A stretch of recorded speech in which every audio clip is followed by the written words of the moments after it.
Yolanda Coles-Jones here to answer a question that I'm asked frequently when it comes to being a working mom and also a homeschool mom. For at the time of this video, we are coming up on 13 years. I have 4 kiddos, and so I'm often asked the question, how do you balance work and family life and homeschool and all the things? And so I wanted to offer you 3 ways that I do it. For the other ways, you'll have to join my class. But the 3 of the ways are coming up in this video, so stay with me. Okay, way number 1 is to release any outdated or rigid expectations. So I try to live in whatever is the present season as much as possible, and I try to keep flexible. So any rigidity, anything that you're holding tight to, clenching onto, the way that I balance is to soften. And to find the middle ground between, okay, this does have to move forward and be productive, and also maybe we can take a break on this today. Maybe we can come back to it tomorrow. I used to have, I remember really wanting my house to be a certain level of clean, right? A lot of moms say that to me, and talking to more than just moms, but I hear from a lot of moms especially that the dishes not being cleaned up to par, or the house not being cleaned frequently enough for you, and it doesn't feel right and it's awful, being home. And so being able to release the version of you that had the capacity, either in your own body or in your finances, or your children were a different age, where you could keep your house immaculate.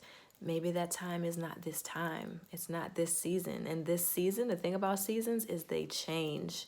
The season will change. And so what is happening right now is not necessarily what is going to be happening in the next season. So allowing myself to know that, allowing myself to say, okay, I would love to see these dishes clean a little more frequently in the day, but in this particular season, it's just gonna have to look like this for right now.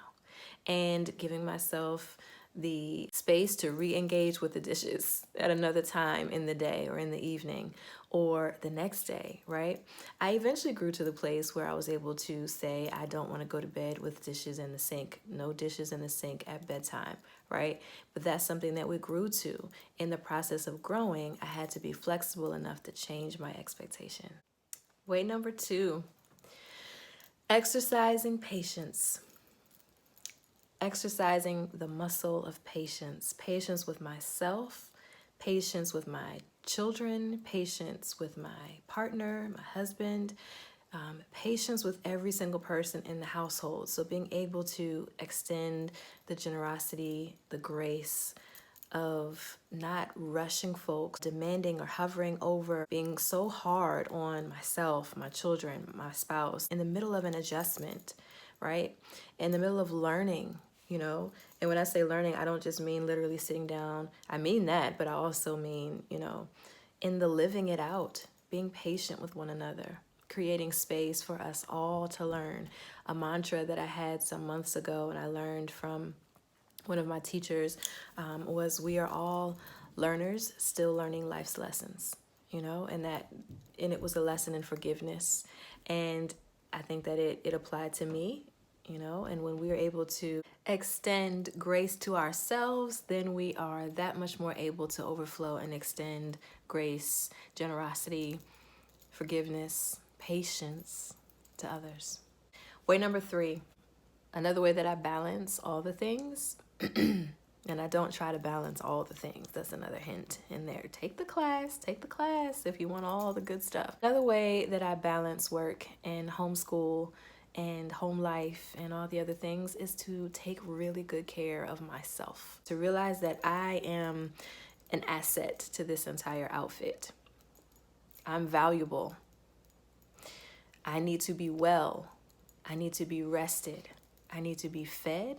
I need to be hydrated. I need my mind to be well, my emotions to be well, my spirit needs to be recharged. Everything from the dentist to the acupuncturist to the massage therapist to the physician to the coach, all the coaches, money coach, business coach, emotional intelligence, empathy coach. In my life to date, I have had communication with all kinds of folks who support me in being well. so that I can balance the things that I choose to take on my plate to balance. Taking really good care of me, being committed to that, and doing it at all cost, being invested in it. That's way number 3. I hope this has been supportive to you. If so, please give me a like, subscribe to my channel, share this information with someone else. And if you have interest, look at the links below so that you can figure out how to reach me. Let's get on the phone and make something happen for you and yours. Take good care.